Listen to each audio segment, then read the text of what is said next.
भारत में 6 बड़े बैंक होंगे बंद। जी हाँ दोस्तों, बता दें बड़े बैंक जो है 6 भारत में बंद होने वाले हैं। इसमें से पहला नाम है बैंक ऑफ इंडिया, दूसरा नाम है स्टेट बैंक ऑफ इंडिया, तीसरा नाम है पंजाब नेशनल बैंक। इस तरह से टोटल जो है 6 बड़े बैंकों को जो है भारत में पूरी तरह से जो है बंद कर दिया जा रहा है। अगर आपका भी बैंक में खाता है तो इस वीडियो को शुरू से अंत तक देखिएगा, वरना आपके खाते में जो है सारा पैसा जो है वो डूब जा सकता है। इस बात का ध्यान रखिएगा। आइए जानते हैं दोस्तों 6 बड़े बैंक कौन कौन से बैंक है, इसको क्यों बंद किया जा रहा है, अगर इसमें आपका खाता है तो आपके पैसे का क्या होगा, सब कुछ बात करेंगे इस वीडियो में। लेकिन अभी तक चैनल को सब्सक्राइब नहीं किए हैं तो देर क्यों कर रहे हैं, तुरंत सब्सक्राइब करके बेल आइकन प्रेस कर लीजिए। फेसबुक पर देख रहे हैं तो पेज को फॉलो जरूर कीजिएगा। आइए जानते हैं दोस्तों 6 बड़े बैंकों को जो है बंद क्यों किया जा रहा है। बात करते हैं दोस्तों, तो भारत में जो 6 बड़े बैंक बंद हो रहे हैं उसका नाम एक बार देख लीजिए। तो भारत में 6 बड़े बैंक बंद हो रहे हैं। सबसे पहला है बैंक ऑफ इंडिया, इस बैंक को जो है बंद कर दिया जा रहा है। दूसरा बैंक है इंडियन ओवरसीज, इसको भी जो है बंद किया जा रहा है। तीसरा है सेंट्रल बैंक ऑफ इंडिया, इसको भी जो है बंद किया जा रहा है। चौथा है दोस्तों बैंक ऑफ महाराष्ट्र, ये भी बैंक को पूरी तरह से बंद किया जा रहा है। और पांचवा है यूको बैंक, इसको भी जो है बंद किया जा रहा है। और लास्ट और छठा है पंजाब एंड सिंध बैंक। ये 6 बैंक को जो है भारत में बंद कर दिया जाएगा और इस बैंक को जो है दूसरे बैंक में बंद करके मिलाया जाएगा, यानी बैंकिंग को जो है मर्ज किया जा रहा है। लेकिन एक तरह से इसको आप बंद ही कह सकते हैं, क्योंकि ये बैंक जो है पूरी तरह से दिखना बंद हो जाएगा। आइए जानते हैं कब से बंद होगा, क्यों उसको बंद करना पड़ रहा है, सब कुछ आइए समझ लेते हैं। करते हैं दोस्तों, तो भारत में बार बार बैंकों को मर्ज क्यों किया जाता है, आपको बता दें अभी से पहले जो है 2020, ध्यान दीजिएगा, 2020 में जो है कुछ बैंकों को मर्ज किया गया था। जहां पे इलाहाबाद बैंक था, इंडियन बैंक में मर्ज किया गया था, और कई सारे बैंक था, सिंडिकेट बैंक था, है ना, और सारे बैंक था जो मर्ज किया गया था। आइए समझ लेते हैं कि ऐसा क्यों किया जाता है। बात करते हैं दोस्तों, सरकार को जो है बैंकिंग सिस्टम को जो है मजबूत बनाने का लक्ष्य रखा गया है, इसीलिए बंद किया जाता है। तो बात करते हैं मजबूती। जी हाँ दोस्तों, बता दें छोटे बैंकों को जो है मजबूत बैंक बनाना है, ताकि वे प्राइवेट और विदेश बैंकों का जो है सामना कर सके। तो सबसे पहला है दोस्तों, छोटे बैंकों को जो है प्राइवेट बैंक की तरह या फिर विदेश में जो बैंक चलते हैं उस बैंक की तरह जो है मजबूत बनाना है। इसीलिए सरकार जो है ज्यादा बैंकों की संख्या धीरे धीरे कम करते जा रही है। आपको बता दें आज से 2020 से पहले जो है भारत में जो है 27 सरकारी बैंक थे, घटते घटते जो है 12 बैंक आए हैं, और अभी 6 बैंक बंद हो जाएंगे, तो हमको लगता है 6 बैंक ही मात्र बचेंगे। बात करते हैं दूसरा है अर्थव्यवस्था में सुधार। जी हाँ दोस्तों, बताते हैं बैंकिंग सेक्टर में सुधार के लिए, ताकि लोन देना आसान हो और एनपीए कम हो। लोन देना आसान, यानी अभी आप बैंक में लोन लेने जाते होंगे तो बैंक मैनेजर आपको बहुत लंबी चौड़ी कहानी बता देता होगा कि आप ये डॉक्यूमेंट लाइए, अब वो लाइए, आधार, बैंक पासबुक, उसके बाद पूरा 1-2 साल का डाटा दिखाइए, कितना पैसा आप जमा करते हैं निकालते हैं। उसके बाद बोलेगा कि आप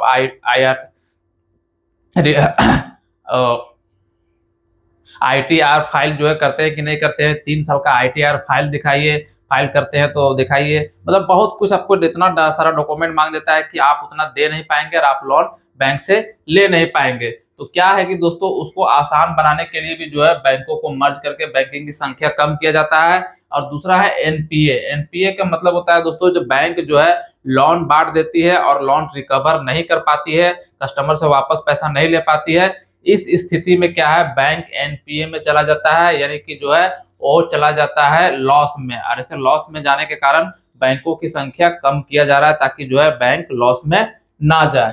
और भी कुछ कारण है। अगला कारण है दक्षता और सरलता। समान सिस्टम और प्रक्रियाएं, लागत में कटौती और ग्राहकों को जो है बेहतर सर्विस मिल सके, इसीलिए जो है इसको इस तरह का मर्ज किया जाता है, ताकि जो है खर्चा जो है ना, खर्चा में कटौती करने के लिए भी सोच रहे हैं। आरबीआई के जो है खर्च बहुत ज्यादा चल जा रहा है, क्योंकि बैंक का इतना सारा, बैंक खुल जगह, इतना सारा ब्रांच है, एटीएम है, ये सारी चीज में जो है खर्च ज्यादा चल जाता है और बेहतर सर्विस नहीं मिल पाता है ग्राहक को। किसको? ग्राहक को। आप एक प्राइवेट बैंक में चले जाइए, आईडीएफसी बैंक में चले जाइए, आईसीआईसीआई बैंक में, एचडीएफसी बैंक में, ये सब प्राइवेट बैंक में आपको सुविधा भर भर के आपको मिलता है। एक्सिस बैंक में चले जाइए, वहीं आप सरकारी बैंक में जाइए, लचर पचर व्यवस्था मिलेगा, टूटा फूटा काउंटर मिलता है, खराब प्रिंटर देखने को मिल जाता है। तो कारण क्या है? कारण दोस्तों यही सब है। कारण यही है कि बैंकों की संख्या बहुत ज्यादा है, इसके कारण जो है वो सर्विस नहीं दे पाती है। अगला है दोस्तों संकट में प्रावधान। कमजोर बैंक को जो है कमजोर बैंक को बढ़ाने की तरीका, ताकि वित्तीय संकट में ग्राहकों को जो है प्राप्त सुरक्षा दे सके। यानी कि जो है कभी कभी जो है कोरोना के जैसे, कोरोना में अभी पता होगा दोस्तों कि कोरोना में जो है सभी काम बंद हो गया था, लोग परेशान थे, कई सारे लोग जो है लोन लेकर के जो है अपना घर चला रहे थे, बिजनेस किसी तरह से चला रहे थे। इस स्थिति में दोस्तों बैंकों की जो है कमजोरी को हटाने के लिए और वित्तीय संकट में बैंक जो है लोन दे करके आदमी को जो है हेल्प करे, इसलिए भी जो है इस तरह का व्यवस्था, इस तरह का कदम उठाया जाता है। तो ये सारे सिस्टम है, इसीलिए जो है बैंकिंग सिस्टम को जो है विलय किया जाता है। बात करते हैं दोस्तों तो संभावित बैंकों का विलय FY 2026-27 नोट, यह सिर्फ जो है अनुमानित योजना है, कोई भी प्रस्ताव अभी नहीं हुआ है, लेकिन ये सारे बैंक जो है विलय हो रहा है। और कौन सा बैंक किसमें विलय हो रहा है आइए आपको डिटेल में बताते हैं। तो सबसे पहले बात करते हैं दोस्तों SBI जो है भारत की सबसे बड़ी बैंक है और इस बैंक में जो है 3 बैंकों को विलय किया जा रहा है। पहला है दोस्तों इंडियन ओवरसीज बैंक, ठीक है, IOB इसको कहा जाता है शॉर्ट में। इस बैंक का विलय जो है स्टेट बैंक ऑफ इंडिया में किया जा रहा है। दूसरा बैंक है सेंट्रल बैंक ऑफ इंडिया, इस बैंक का भी विलय कहाँ SBI में किया जा रहा है। तीसरा है यूको बैंक का भी विलय जो है स्टेट बैंक ऑफ इंडिया में किया जा रहा है। यानी 3 बैंकों को जो है मिला दिया जा रहा है किसमें, स्टेट बैंक ऑफ इंडिया में। आप समझ सकते हैं स्टेट बैंक ऑफ इंडिया जो है भारत के ऑलरेडी जो है सबसे बड़ी बैंक है और 3 बैंक और मिलेगा तो समझिए 3 बैंकों का जो है पैसा कितना आएगा, कितना जो है पैसा आएगा। इतना पैसा आएगा तो ये बैंक और ज्यादा मजबूत बन जाएगी और ज्यादा बड़ी बन जाएगी। ये सारे जो है तीनों बैंकों का पैसा आएगा तो स्टेट बैंक ऑलरेडी जो है 1 नंबर पे चल रही है भारत में और 1 नंबर में चल जाएगी और अच्छा रहेगा और ज्यादा ऊपर जाएगी। लेकिन जो है फिर भी प्राइवेट बैंक को टक्कर अभी नहीं दे पा रही है, ना ही सर्विस में ना ही संपत्ति में। चलिए अगला बैंक की बात किया जाए हम लोग दोस्तों तो अगला बैंक है पंजाब नेशनल बैंक। इस बैंक में भी जो है 2 बैंकों का जो है मर्ज किया जा रहा है। पहला बैंक है दोस्तों बैंक ऑफ इंडिया का भी मर्ज जो है पंजाब नेशनल बैंक में किया जा रहा है। दूसरा बैंक है Punjab and Sind bank, Punjab national bank से जो है मिलता जुलता है पंजाब एंड सिंध बैंक। इस बैंक का भी जो है मर्ज जो है पंजाब PNB में किया जा रहा है पंजाब नेशनल बैंक में। तो टोटल यहाँ पे 3 बैंक और 5 बैंक हो गया और एक छठा बैंक है बैंक ऑफ महाराष्ट्र। इस बैंक का भी जो है मर्ज हो रहा है किस पर, बैंक ऑफ बड़ोदरा में। बैंक ऑफ महाराष्ट्र किस में जा रहा है, बैंक ऑफ बड़ोदरा में जा रहा है। तो देखा जाए दोस्तों इस तरह से जो है 6 बड़े बैंकों को जो है मर्ज किया जाएगा इसी साल जो है 2026-27 के फाइनेंशियल ईयर में। फाइनेंशियल ईयर का मतलब होता है दोस्तों यहाँ पे जो है 1 अप्रैल से 31 मार्च तक जो है इसका पूरा हिसाब किताब चलता है और 1 अप्रैल से नया सेशन चलता है। तो 1 अप्रैल से पहले ये बैंकों का मर्ज किया जाना है। आइए अब समझते हैं कुछ बड़े बैंकों का जो है 2020 में जो है मर्ज किया गया था। तो कौन से बैंक किसमें मर्ज हुआ था आइए एक बार देख लेते हैं। बात करते हैं दोस्तों तो भारत में जो है हाल ही में कुछ प्रमुख बैंकों का विलय हुआ था। कब, 2020 में हुआ था। कब हुआ था दोस्तों, 2020 में जो है कुछ बैंकों का विलय हुआ था 2020 में। बात करते हैं दोस्तों तो सबसे पहला बैंक हुआ था ओरिएंटल बैंक ऑफ कॉमर्स, ठीक है, इसका विलय हुआ था पंजाब नेशनल बैंक में। इसीलिए आज पंजाब नेशनल बैंक जो है मजबूत है और दूसरे तीसरे नंबर पर रैंक कर रहा है।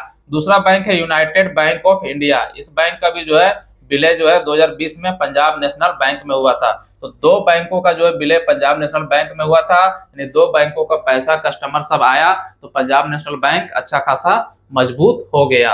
अगला बैंक है दोस्तों सिंडिकेट बैंक। सिंडिकेट बैंक का भी जो विलय जो है केनरा बैंक में हो चुका है। कब, 2020 में ही विलय हो चुका है, 2020 में ही विलय वहां पे हुआ है सिंडिकेट बैंक जो है केनरा बैंक में। अगला है दोस्तों आंध्रा बैंक और कॉर्पोरेशन बैंक। ये दोनों बैंकों को भी जो है विलय कर दिया गया था। कब, 2020 में यूनियन बैंक ऑफ इंडिया में, ठीक है, यूनियन बैंक ऑफ इंडिया में 2020 में ही विलय कर दिया गया था।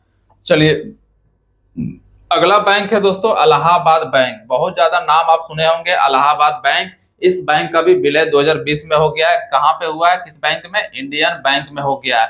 अब जो है इलाहाबाद बैंक जो है इंडियन बैंक देखने को आपको मिलता होगा, चाहे कहीं भी ब्रांच इसका होगा। तो चलिए अगला बैंक है दोस्तों विजया बैंक और देना बैंक। ये दोनों बैंकों को जो है 2020 में ही विलय कर दिया गया है बैंक ऑफ बड़ोदरा में। इसीलिए आज बैंक ऑफ बड़ोदरा जो है ये भी तीसरे चौथे नंबर पर रैंक कर रही है। अच्छा खासा इनके पास पूंजी आ चुका है, चूंकि 2 बैंक इसमें विलय हुआ है।